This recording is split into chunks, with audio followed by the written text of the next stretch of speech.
आज एक बात मैं आप लोगों को बताने जा रही हूँ, जो बात सुनकर आप भी दंग रह जाओगे। एक समय की बात है, जब हम लोग नए नए कपड़े पहनकर बगिया में झूला झूल रहे थे और हमारे गांव के लड़के पेगा मार रहे थे। क्योंकि वह सावन का महीना था, नीचे बैठी हुई औरतें बच्चे सब हंसी खुशी गाना गा रहे थे और छोटे छोटे बच्चे तो नाच भी रहे थे, क्योंकि इसको भारत में बहुत बड़ा त्योहार माना जाता है। हम लोग कपड़े की गुड़िया गुड्डा बनाते हैं और सारे भाई मिलकर उसे पीटते हैं। इस दिन गुजिया, गुलगुला, पूरी, कचौरी आदि तरह के नए नए पकवान बनाए जाते हैं और सारी लड़कियां इस दिन अपने ससुराल से मायके आ जाती हैं। पूरे दिन हम लोग बगिया में पेड़ पर झूला डालकर झूलते हैं। एक टोली के बाद दूसरी टोली झूला झूलने के लिए तैयार रहती है। यह तब की बात है, झूलते झूलते दोपहर हो गई। अब नीचे बैठी औरतें अपने अपने घर खाना खाने चली गई और 3 या 4 लड़के और लड़कियां ही बचे हुए थे। उसी समय हमारी 4 सहेली झूले पर बैठकर झूला झूल ही रही थी, जब कुछ लड़के अचानक वहां पर आ गए और बोले कि आप लोग भी घर जाकर खाना खाकर आओ।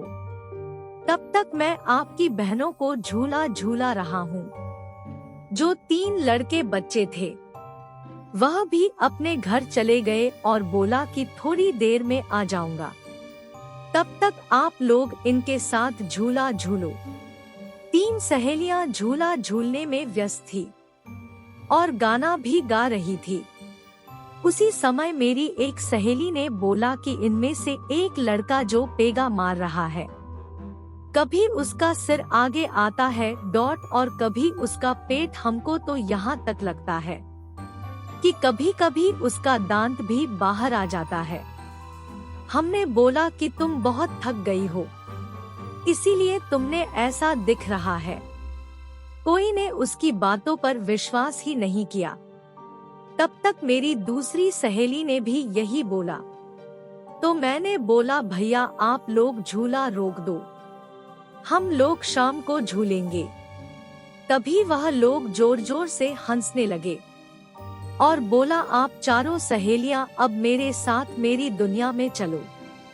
इतना सुनकर हम लोग जोर जोर से रोने और चिल्लाने लगे। तभी वहां पर एक माली काका आ गए और उन्होंने हम लोगों को देखा तो सारी बातें समझ गए और जोर जोर से महामृत्युंजय का जाप करने लगे और माताजी का जयकारा लगाने लगे।